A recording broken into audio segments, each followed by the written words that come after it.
গোঁফ রাখা ইসলামে হারাম।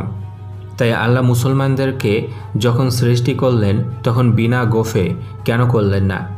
এ ভাই হয়তো জানেন না যে গোঁফ রাখা ইসলামে হারাম নয়, খুব ছোট করে রাখা ইসলামের বিধান। এই জন্য তো বলি নাস্তিকরা আসলে পড়াশোনা করে না, শুধুমাত্র চুলকানির জন্য নাস্তিক হয়।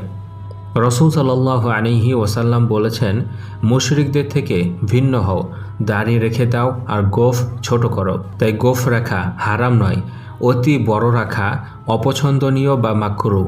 আল্লাহ কেন গোঁফ সৃষ্টি করলেন?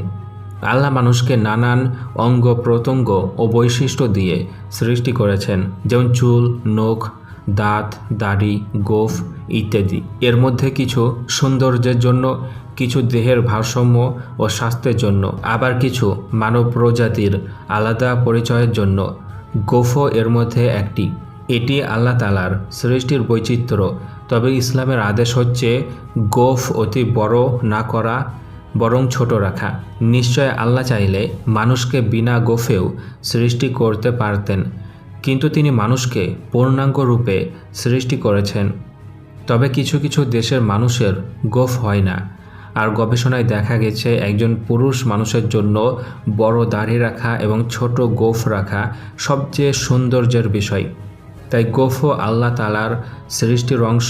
তবে কিভাবে রাখতে হবে সে ব্যাপারে ইসলামে বলা হয়েছে।